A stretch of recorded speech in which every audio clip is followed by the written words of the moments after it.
Oke, teman-teman ternyata banyak yang tanya nih, dia mau penelitian terkait dengan mencari hubungan antara variabel independen dengan variabel dependen, namun datanya kecil nih, misalnya cuma 10 orang atau di bawah 40 orang. Nah, kira-kira kalau pakai chi-square kan nggak bisa nih, hasilnya nggak bagus. Pakai apa ya bagusnya? Nah, jadi ada yang namanya uji korelasi Spearman nih. Nah, jadi uji korelasi Spearman ini eh, dilakukan apabila datanya itu kecil atau di bawah 40 eh, responden untuk mengetahui ada nggak sih hubungan antara variabel independen dengan dependennya. Nah, untuk korelasi Spearman ini menguji dua variabel yang berdata ordinal atau salah satu variabel berdata ordinal dan lainnya nominal atau rasio. Jadi, asumsinya harus variabel ordinal, nominal, atau rasio ya. Nah, kemudian untuk uji korelasi Spearman ini tujuannya adalah melihat tingkat kekuatan atau keeratan hubungan dua variabel, melihat arah atau jenis hubungan dua variabel, yang ketiga melihat apakah hubungan tersebut signifikan atau tidak. Nah, kemudian kalau untuk yang kriteria tingkat kekuatan ini dibagi menjadi 5 ya.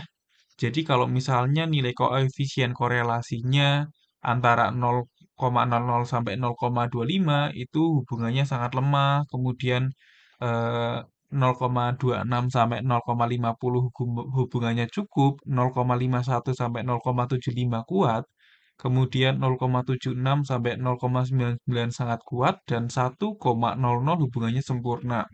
Kemudian kalau untuk arahnya, arah korelasinya, jika koefisien korelasinya positif, maka searah. Kalau negatif berarti tidak searah. Kemudian kriteria signifikannya bagaimana? Sama, kalau misalnya kalian menggunakan eh, kemaknaannya itu confident intervalnya 95%, berarti kalau nilai misalnya nilai signifikan to tile-nya atau p-value-nya itu di bawah 0,05 berarti signifikan. Kalau di atas 0,05 berarti tidak signifikan ya. Oke, di sini aku sudah punya data nih, teman-teman. Nah, di sini aku pengen mengetahui nih hubungan antara pengetahuan dengan kejadian anemia pada petani. Ternyata di sini variabelnya cuma ada 10 saja. Makanya kita menggunakan korelasi Spearman. Jadi di sini codingnya nih teman-teman. Jadi kalau untuk pengetahuan, satu itu rendah, nol itu tinggi. Kemudian kalau anemia, satu itu anemia, nol itu tidak anemia. Nah, sekarang kita buka SPSS-nya. Nah, kemudian teman-teman buat variabel ya. Variabelnya seperti ini. Jadi, ada anemia, ini dependennya.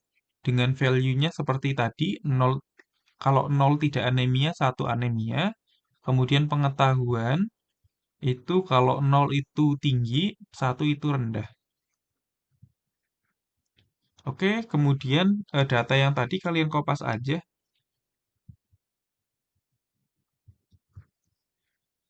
Ini dikopas ya. Tadi aku udah kopas sih. Nah, oke. Datanya dikopas ya. Nah, langkahnya gimana? Pertama analyze nih. Kemudian kalian masuk ke correlate, sorry. Kemudian ke bivariate. Sorry, tadi aku udah coba nih. Jadi untuk variabelnya independen sama dependen dimasukkan ke variabel.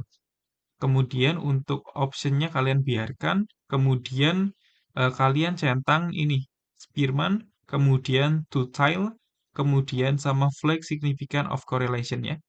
Kemudian oke. Nah, hasilnya kayak gini nih teman-teman. Ini ya.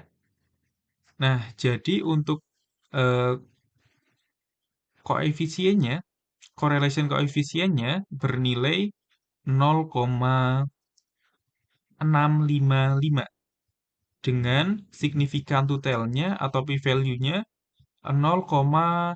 40. Nah, kemudian untuk interpretasinya gimana? Jadi untuk interpretasinya seperti ini nih, teman-teman.